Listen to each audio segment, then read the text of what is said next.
Bismillahirrahmanirrahim. Assalamualaikum warahmatullahi wabarakatuh.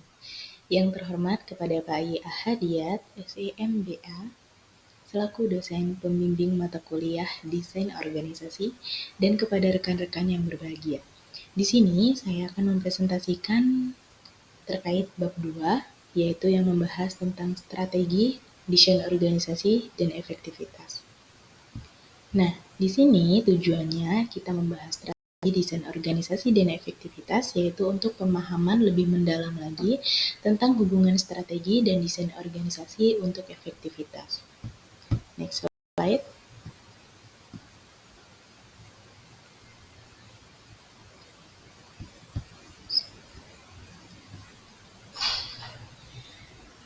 Sebelumnya di sini saya izin memperkenalkan diri, nama saya Lufia Aziza dengan NPM 2211011045.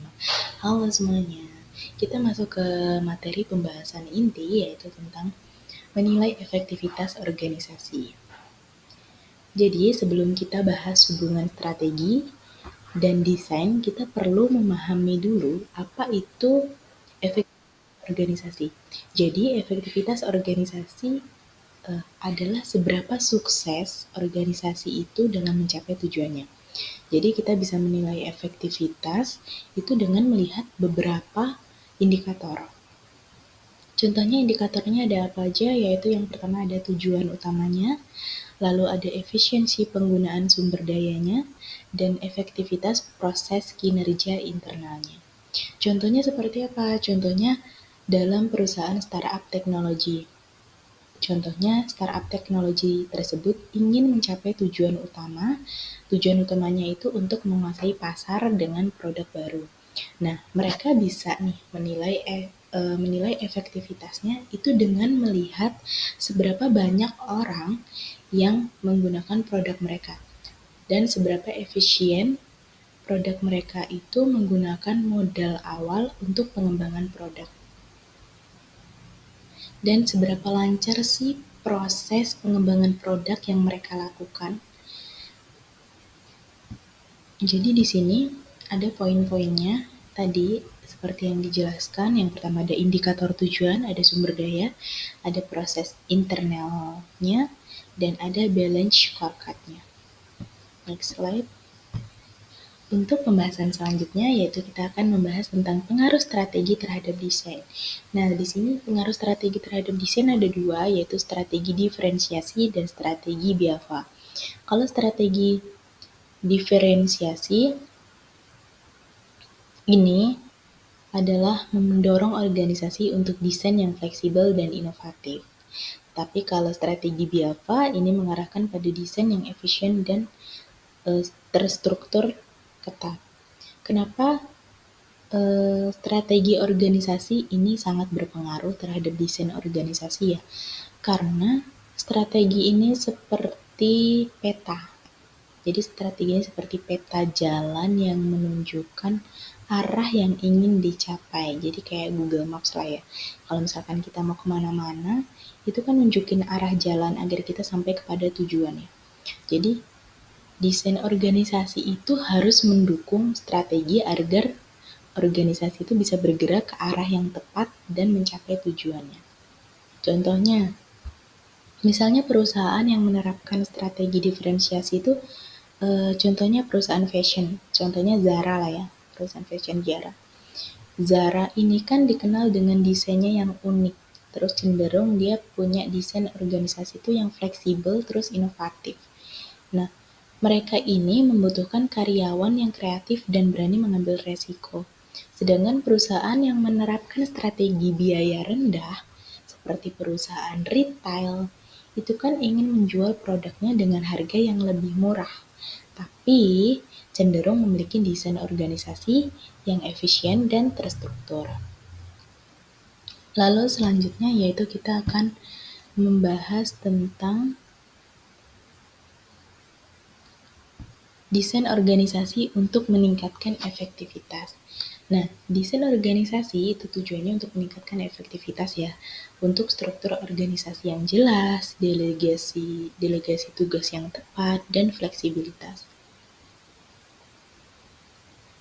Contohnya seperti apa? Contohnya, struktur organisasi yang jelas itu dapat membantu karyawan memahami tugas dan tanggung jawab mereka. Dan juga itu memudahkan koordinasi dan komunikasi nantinya antar bagian. Nah, delegasi tugas yang tepat ini tujuannya membuat karyawan itu merasa dihargai dan bertanggung jawab atas pekerjaan mereka. Lalu yang ketiga ini kan fleksibilitas, yaitu meningkatkan fokus dan produktivitas. Nah, fleksibilitas dan adaptasi itu penting agar organisasi ini bisa bereaksi dengan cepat terhadap perubahan lingkungan seperti perubahan teknologi atau tren pasar. Nah, untuk selanjutnya di sini kita akan membahas tentang alat penilaian.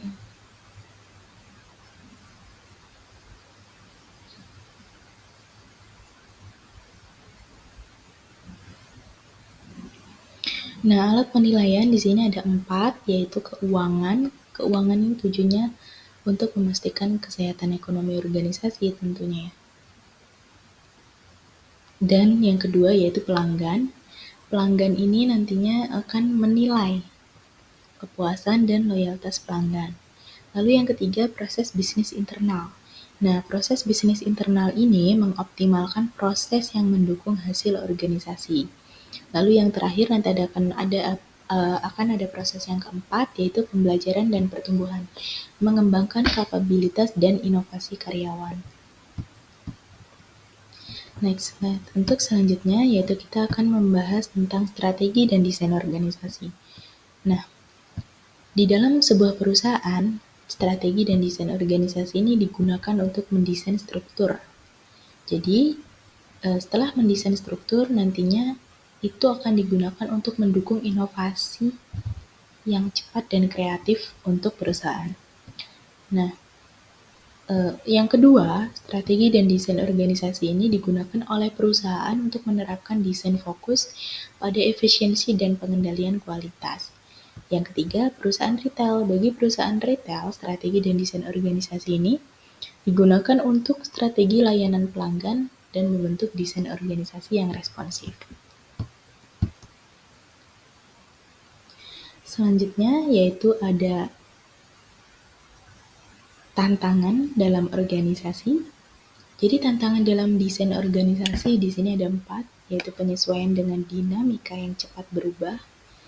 Jadi meskipun desain organisasinya tepat, lalu bisa meningkatkan efektivitas, itu ada beberapa tantangan yang harus dihadapi. Jadi contohnya seperti menyesuaikan dengan dinamika pasar yang cepat berubah, lalu mengelola komunikasi lintas fungsi yang kompleks, memastikan keseimbangan antara kontrol dan fleksibilitas, dan menjaga motivasi keterlibatan karyawan. Contohnya apa? Contohnya seperti perusahaan yang bergerak di bidang teknologi. Itu kan kalau perusahaan yang bergerak di bidang teknologi, maka dia harus terus beradaptasi dengan perubahan teknologinya dan tren pasar yang cepat, karena mengingat perubahan zaman sekarang semakin cepat, ke teknologi juga semakin berubah ya. Lalu mereka juga harus bisa mengelola komunikasinya, terutama komunikasi lintas fungsi agar semua bagian organisasi itu bisa bekerja sama dengan baik. Nah, mereka juga ini harus bisa menyeimbangkan kontrol dan fleksibilitas agar bisa tetap fokus pada strategi tetapi tetap bisa bereaksi dengan cepat terhadap perubahan.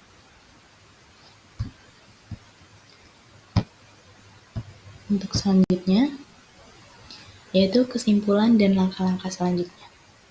Jadi, kesimpulannya, strategi organisasi dan desain organisasi ini harus selaras.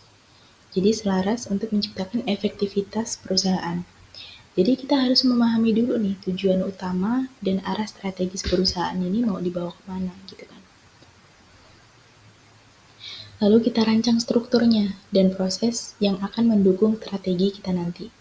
Lalu kita bisa gunakan balance scorecard untuk menilai efektivitasnya seperti yang tadi ada 4 tahap. Dan jangan lupa kita untuk terus beradaptasi dan evaluasi agar organisasi itu bisa berkembang. Sekian presentasi dari saya untuk bab 2 ini. Demikian, terima kasih. Wassalamualaikum warahmatullahi wabarakatuh.